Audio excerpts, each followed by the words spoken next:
आज दिल्ली सेक्रेटेरिएट के प्रांगण में आए हुए सभी खिलाड़ियों का बहुत बहुत स्वागत है। मैं आप सब लोगों को बधाई देना चाहता हूं। मैं अभी देख रहा था कि एप्लीकेशन कई लोगों ने अप्लाई किया था इस स्कीम के तहत। एक्सपर्ट्स की एक कमेटी थी और उस कमेटी ने अपने सारी प्रक्रियाएं पूरी करके और चयन करके आज 77 खिलाड़ियों को मिशन एक्सीलेंस स्कीम के तहत फाइनेंशियल असिस्टेंस देने के लिए चुना है। तो आप सब लोगों को सबसे पहले बहुत बहुत बधाई। जैसा अभी मनीष जी ने कहा,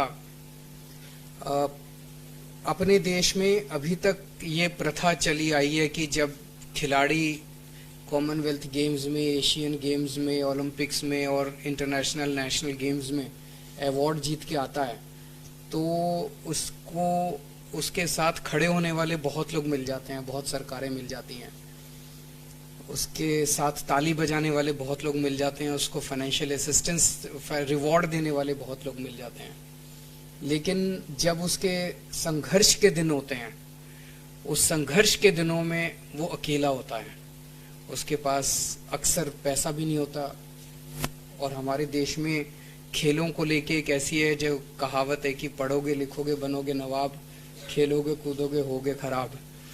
तो ना घर से सहायता मिलती, ना कहीं से सहायता मिलती, ना पैसे की सहायता होती।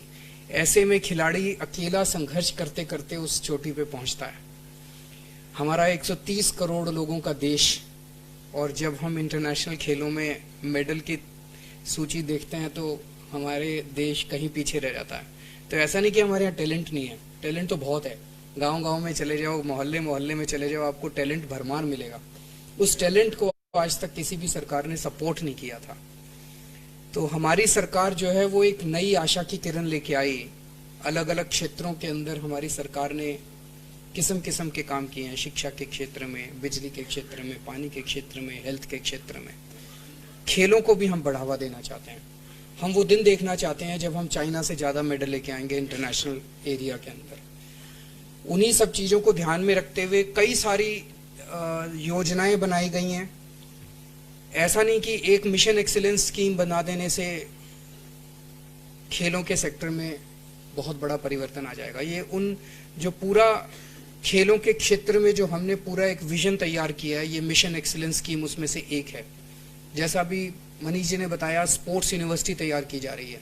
वो स्पोर्ट्स यूनिवर्सिटी के अंदर आप जैसे सभी खिलाड़ियों को ट्रेनिंग भी दी जाएगी, इंटरनेशनल कोचेस को भी बुलाया जाएगा, उसमें आम लोगों को भी पार्टिसिपेट करने की सुविधा होगी। तो एक स्पोर्ट्स यूनिवर्सिटी, इस तरह की यूनिवर्सिटी हमारे देश में शायद जो सोची जा रही है, शायद पहली बार इस किस्म की स्पोर्ट्स यूनिवर्सिटी बन के तैयार होगी।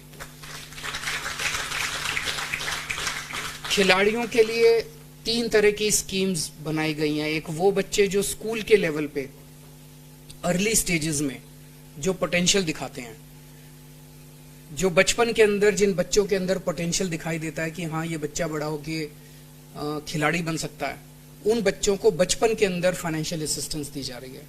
उसके बाद दूसरी कैटेगरी मिड लेवल पे है और एक है जो अपर लेवल पे, जिसमें आप लोग मिशन एक्सीलेंस स्कीम है जिसमें आप लोग आते हैं। तो इस बार 77 खिलाड़ियों को ये सहायता दी जा रही है और मैं उम्मीद करता हूं कि आप लोगों को इससे काफ़ी लाभ मिलेगा। आपको अपनी हुनर को और धार देने में इससे मदद मिलेगी। ये स्कीम जो हमने बनाई है ये दिल्ली के लिए नहीं बनाई। आप दिल्ली के रहने वाले हैं इसलिए फ़ायदा आप लोगों को हो रहा है। ये हमने देश के लिए बनाई है। आपके एक एक बच्चे से हम लोगों को ये उम्मीद है कि एक एक बच्चा नेशनल, इंटरनेशनल लेवल पे जाके देश का नाम ऊंचा करेगा। अगर कॉमनवेल्थ गेम्स में या एशियाड गेम्स में आपको मेडल मिलता है तो दिल्ली का तो नाम होगा, सबसे पहले हमारे देश का नाम होगा। और पूरे केवल दिल्ली के लोगों को नहीं, देश के लोगों को आपके ऊपर गर्व होगा। तो फिर से मैं आपको सब लोगों को बधाई देता हूँ।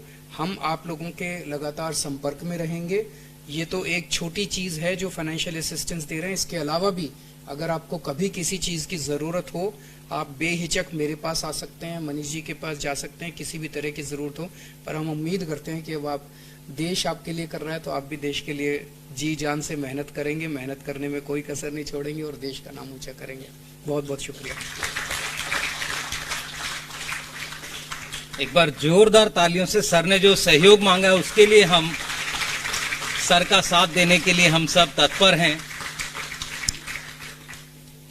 आदरणीय मुख्यमंत्री जी ने इस कोरोना काल में भी पूरे भारत को ही नहीं अपितु पूरे विश्व को रास्ता दिखाया और सबसे पहले ये कहने की हिम्मत की थी कि हमें कोरोना के साथ जीना होगा और कोरोना के साथ जीना सीखना होगा।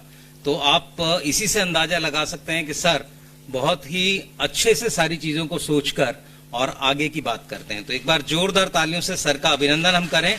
और अब अवसर है हमारे इन खिलाड़ियों का जो इस स्कीम से आज सम्मानित होने जा रहे हैं।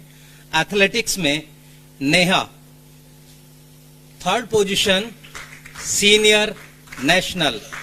और चूंकि खिलाड़ियों की सभा है, जोरदार ताली बजती रहे सभी खिलाड़ियों के लिए।